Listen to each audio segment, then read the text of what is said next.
আজ ছাদ বাগানে চলে আসলাম ঝুড়ি নিয়ে। এই দিকে এসে দেখি যে এই ফুলকপিটা বড় হয়েছে, এটাকে তুলে নিতে হবে, এটা রাখা যাবে না।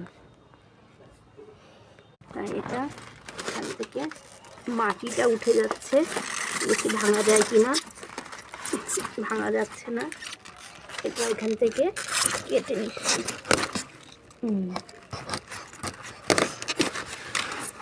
এই যে কাটা হয়ে গেছে এখানটার থেকে। এই যে এত বড় ফুলকপি, এই যে একটা গাছ কিন্তু একটা, আর দুটো ফুলকপি হয়েছে প্রথম। হ্যাঁ, এই প্রথম একটা গাছে দুটো ফুলকপি হয়েছে। এটাও বড় হবে। কাটো কাটো কাটো, এই শুকনো পাতাগুলো ফেলে দিই, তাহলে গাছটা ভালো লাগবে। এটা হচ্ছে গিয়ে কাটোয়ার ডাঁটা, কিন্তু গাছটা এখন অন্যরকম হয়ে গেছে, এটা রয়েছে থাক। আর এই যে সবজির খোসা ঠোসাগুলো, এইগুলোই হচ্ছে গাছের খাবার। তা আর এ পাশে একটা ছোট্ট ফুলকপি হয়েছে, এই যে এটাও বড় হবে, কিন্তু গাছের পরিমাণে, এই যে গাছ এত ছোট গাছে ফুলকপি হয়েছে। ফুলগুলো সুন্দর না? চন্দ্রমল্লিকা ফুল। হ্যাঁ, এটা হচ্ছে চন্দ্রমল্লিকা ফুল। দুয়ারে লাগাইতে পারতো না। এই সে সামনেও আছে চন্দ্রমল্লিকা ফুল। আর এই গাছটা হচ্ছে গিয়া আমার বাড়ির গাছ থেকে এটা তৈরি। আর এই যে লাউগুলো দেখেছো, দেখো কড়া কত লাউ, কত লাউয়ের কড়া দেখেছো, প্রচুর প্রচুর।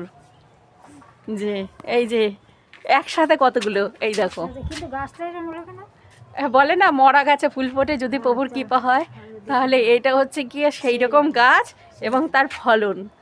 যে প্রভুর যদি কৃপা হয় তাহলে মরা গাছেও ফুল ফোটে। তাহলে এই গাছটাও প্রভুর সেবার জন্যই হয়তো কীরকম গাছ, এই যে এরকম হয়ে গেছিল, সেই গাছে আবার এত সুন্দরভাবে। আর এই মাথাটা দেখো, এই মাথাটা দেখেছো, দেখো। হ্যাঁ হ্যাঁ হ্যাঁ, বলো বলো। গৌরহরির ইচ্ছা, অবশ্যই অবশ্যই বংশীধারীর ইচ্ছা। আর এইদিকে এই দেখো, এটা কি ফুল বলো তো, বলতে পারো? এটা হচ্ছে গিয়ে ছিমের ফুল। এই যে একটা ফুল ঝরে গেছে, ছিম হবে। এই যে মাথায় আরো ফুল আছে। হ্যাঁ, কোথায় দেখি টমেটো হয়েছে? হ্যাঁ, প্রচুর টমেটো হয়েছে। এই যে ছোট একটা, এটা তো কোনো কারণবশত এটা পেকে গেছে। এই যে হ্যাঁ হ্যাঁ হ্যাঁ, পেঁপে গাছটা তো ওইদিকে আছেই, ওই যে ওই সাইডে পেঁপে আছে। ভালো লাগলে লাইক সাবস্ক্রাইব করে পাশে থেকো। রাধে।